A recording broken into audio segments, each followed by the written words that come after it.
आज के समय में हर कोई कामयाब होने की कोशिश में है, फिर वह चाहे किसी भी तरह से हो। लेकिन यह कामयाबी आखिर चीज क्या है? नमस्कार, मेरा नाम है संजय कुमार और आप देख रहे हैं मेरा और आप सभी का YouTube चैनल कॉज़वी टॉक। एक समय था जब शिक्षा पर खास ध्यान नहीं दिया जाता था, इसलिए शिक्षित लोगों की बहुत कमी थी। किसी भी सरकारी महकमे में लोगों की कमी के चलते शिक्षित लोगों को ढूंढ कर उन्हें सरकारी रूप से चिट्ठियां भेज कर ज्वाइन करने को कहा जाता था। बावजूद इसके उस समय लोग जॉब नहीं करते थे। उन्हें लगता था कि इसमें कुछ नहीं रखा और उस समय ऐसा लगना लाजमी भी था, क्योंकि लोग सिर्फ 2 वक्त की रोटी मिल जाए और अपने परिवार का पालन पोषण अच्छे से हो, इसी में ही संतुष्ट रहते थे। जैसे जैसे समय बदलता गया, लोगों की सोच में भी परिवर्तन आता गया। साथ में सरकार भी इस बात को लेकर जागरूक हो गई कि लोगों का शिक्षित होना जरूरी है। इसके लिए सर्व शिक्षा अभियान जैसे अनगिनत सरकारी अभियान चलाए गए और साथ में सिलेबस और करिकुलम में भी भारी फेरबदल बार बार किया गया। कई प्रकार के शिक्षा आयोग आए, जिससे कि शिक्षा बेहतर से बेहतर, सस्ती से सस्ती और उपयोगी बन सके। सरकारी नौकरियों में नियुक्त लोगों की विलासिता को देखकर अन्य लोग भी अपने बच्चों को बेहतर से बेहतर शिक्षा देने का प्रयास करने लगे और वह प्रयास आज भी जारी है ताकि जॉब पा सके। आज परिस्थितियां इतनी बदल चुकी है कि कामयाबी का अर्थ सरकारी नौकरियां हो चुका है। कोई भी इसके पीछे लगभग पागल ही है, और हो भी क्यों ना। सरकारी जॉब में एक जॉब पाने वाले को समय समय पर इंक्रीमेंट और प्रमोशन मिलते ही रहते हैं, साथ ही साथ बुढ़ापे में पेंशन भी। पेमेंट सिस्टम इस तरह से निर्धारित है कि किसी भी कर्मचारी को उसकी मेहनत के अनुसार मेहनत आना मिलता है, जिससे वह आजीविका तो चला ही सकता है और साथ ही साथ परिवार का पालन और साथ में विलासिता का जीवन भी व्यतीत कर सकता है। कुछ उदाहरण को छोड़ा जाए तो लगभग हर सरकारी महकमे में हर जेंडर के लोगों को कोई परीक्षा अथवा टेस्ट पास करने के उपरांत जॉब मिल ही जाती है। हालांकि आज के समय में हाल यह हो गया है कि सरकारी महकमों का प्राइवेटाइजेशन किया जा रहा है। उन्हें प्रोफेशनल ठेकेदारों को बोली लगाकर बेच दिया जाता है। इससे कुछ समय के लिए तो सरकार के पास ठीक ठाक रेवेन्यू आ जाता है, लेकिन लॉन्ग टर्म में जो बेनिफिट सरकार और हम जनता को होना चाहिए वह नहीं हो पाता, जिसकी वजह से आज के समय में सरकार के पास पैसे की कमी होती जा रही है। हालांकि कुछ और कारण भी है।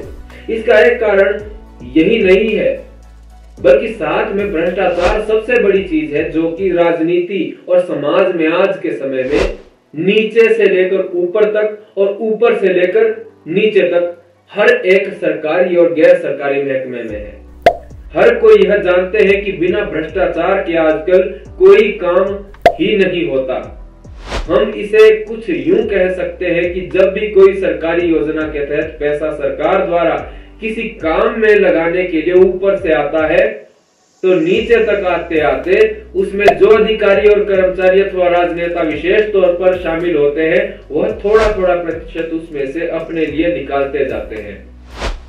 इस वजह से जहां पर उस पैसे को लगाना चाहिए, वहां तक आते आते वह अपने खर्चे का 25% भी नहीं बचता। यदि बात की जाए उस पैसे की किसी काम में लगाने को लेकर, तो मनरेगा जैसे सशक्त और बेहतरीन योजनाएं चलाए जाने के बावजूद और डिजिटलाइजेशन होने के बावजूद जो पैसा किसी भी कामगार के खाते में सीधा आना चाहिए और पूरा का पूरा आना चाहिए, वह उसे नहीं मिल पाता, या फिर अगर वह मिलता भी है तो बहुत ही ज्यादा, और वह भी इस शर्त पर कि वह काम जल्दी से निपटाया जाए।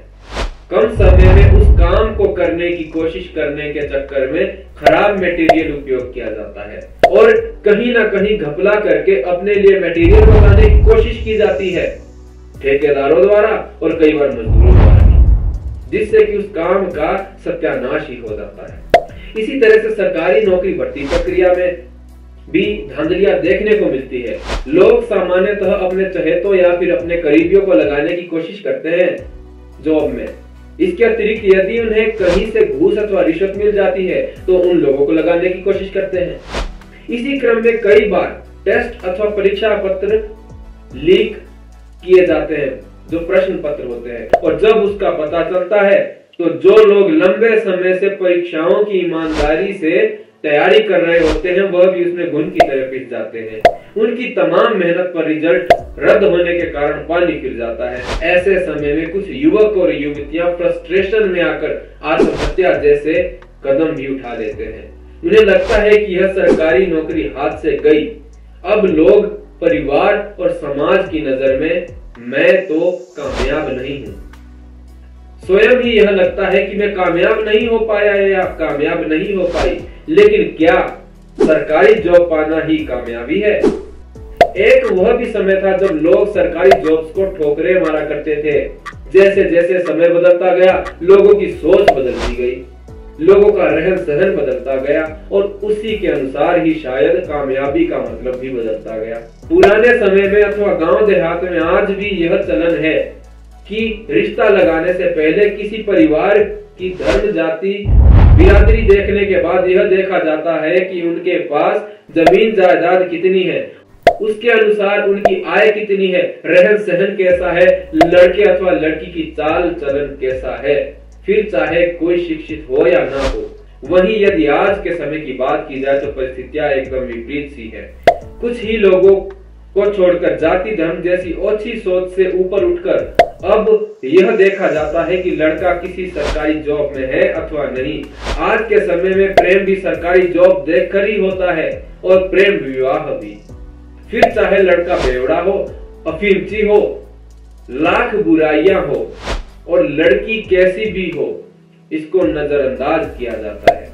हालांकि दहेज आज के समय में लेना अथवा देना पूरी तरह से वर्जित है, लेकिन पहले तो एक लड़का पुरजोर कोशिश करता है ताकि किसी तरह से उसे जॉब मिले, सरकारी जॉब मिले, तब तक उसे शादी के काबिल तक नहीं समझा जाता। और जब तमाम कोशिशों को करने और पैसा खर्च करने पर नौकरी लग जाती है तो उसके बाद दहेज भी नहीं ले सकता। मैं दहेज और उससे उपजी हिंसा के पक्ष में कतई नहीं, लेकिन यदि इस तरह की मानसिकता हर कोई रख रहा है तो फिर दहेज भी जायज है। और आजकल तो इस तरह की मानसिकता ग्रामीण क्षेत्रों में भी फैल चुकी है। फोन को अक्सर जाल की तरह इस्तेमाल में लाया जाता है, जिससे कि सोशल मीडिया या फिर सोशल नेटवर्किंग साइट में अमीर और पैसे वाले और सरकारी जॉब वाले लोगों को फंसाया जा सके। लेकिन फिर भी मेरा यह सवाल एक बार फिर से है, क्या सरकारी जॉब्स ही है कामयाबी? क्या यही होना चाहिए हमारा ध्येय, एक नौकरी पाना? हमारे यहाँ एक कहावत मशहूर है कि नौकरी तो अपने पिता की भी अच्छी नहीं होती। तो क्या हमें बचपन से लेकर एक नौकरी करने के लिए ही डिजाइन किया जाना चाहिए? जो भी कहें, लेकिन सच्चाई यही है कि हमें बचपन से लेकर कुछ इस तरह से ही तैयार किया जाता है, जबकि होना यह चाहिए कि किसी भी व्यक्ति को नौकरी करने के लिए नहीं बल्कि नौकरियां पैदा करने के लिए तैयार किया जाना चाहिए। आखिर क्यों बने हम किसी के नौकर?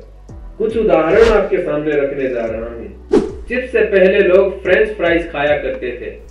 1853 में अमेरिका के एक व्यक्ति जॉर्ज क्रम न्यूयॉर्क के सेरेटोगा स्प्रिंग्स में एक शेफ थे। एक बार उनके एक कस्टमर ने उनके द्वारा बनाए गए सर्व किए गए फ्रेंच फ्राइज यह कहकर वापस लौटा दिए कि यह काफी मोटे हैं। अगली बार उन्होंने थोड़ा और पतला काट कर फिर से सर्व किया, लेकिन उसे कस्टमर ने फिर से उन्हें वापस लौटा दिया। उस कस्टमर से तंग आकर जॉर्ज क्रम ने आलू के बिल्कुल पतले पतले स्लाइस काटकर नमक मिर्च में खूब डालकर कस्टमर को सर्व किया, जिससे वो फोर्क से नहीं खाए जा सकते थे। उन्हें लगा कि इसे पसंद नहीं आएंगे, लेकिन कस्टमर जो है उसे बहुत ज्यादा पसंद आया और बाकी भी यही इसी चिप्स की डिमांड करने लगे और इस तरह से वह चिप्स सेरेटोगा चिप्स के नाम से प्रसिद्ध हो गए। हालांकि जॉर्ज क्रम को अफ्रीकन अमेरिकन होने की वजह से पोटैटो चिप्स के इन्वेंटर का पेटेंट नहीं मिल सका। बहरहाल आज हम जिस चिप्स को खाते हैं उन्हीं की ही देन है। अब हम एक और कहानी की ओर बढ़ते हैं। 1865 में अमेरिका के गृह युद्ध के दौरान चोटों से घायल जॉन फ्रैम्पटन नाम के पूर्व फार्मासिस्ट को सेना से इस्तीफा देना पड़ा। अटलांटा में स्थित अपनी लेबोरेटरी में अलग अलग रासायनिक प्रयोगों द्वारा वह नई नई दवाएं बनाते थे। लड़ाई के दौरान लगी चोटों से राहत पाने के लिए वो मॉर्फिन नाम की एक ड्रग लेने लगे, जिसकी कि उन्हें चोटें ठीक होने के बाद लत लग गई थी। उन्होंने पेरू के कोका लीफ के बारे में पढ़ा, जिसका उपयोग वहां के लोग ताकत और जोश बढ़ाने के लिए करते थे। रिसर्च से उन्हें पता लगा कि उसमें कुछ हद तक कोकीन नामक एक रसायन पाया जाता है, जो कि मॉर्फिन से आजादी दिला सकता है। उस दौरान विन मरियानी नाम की एक शराब में उसे मिक्स करके एक नई तरह की ड्रिंक बनाई, जिसे कि उन्होंने फ्रेंच मरियानी नाम दिया। समाज सुधारकों द्वारा शराब पर अल्कोहल पर प्रतिबंध लगाने की मांग के चलते उन्होंने अपने पेय पदार्थ में कई फ्रूट फ्लेवर्स मिक्स किए। तब फ्रैंक मेंसन रॉबिन्सन के साथ मिलकर पेम्बरटन केमिकल्स कंपनी की स्थापना की। केमिकल कंपनी में उन्हें सफलता नहीं मिली तो उन्होंने सोडा फाउंटेन खोला। आपकी जानकारी के लिए बता दूं कि यह एक ऐसी जगह है जहां पर लोग केवल सोडा पीने ही नहीं बल्कि कॉफी शॉप की तरह बातचीत करने भी आते थे। 8 मई 1886 को जॉन को लगा कि उन्होंने एक सही फॉर्मूला खोज लिया है। उन्होंने सोडा फाउंटेन में कुछ लोगों को वह पेय पदार्थ पिलाया, जिसे कि वहां के लोगों ने बहुत पसंद किया। कोका प्लांट के पत्ते और कोला नट्स के मिश्रण से बने इस पेय पदार्थ का नाम रॉबिन्सन ने कोका कोला रखा।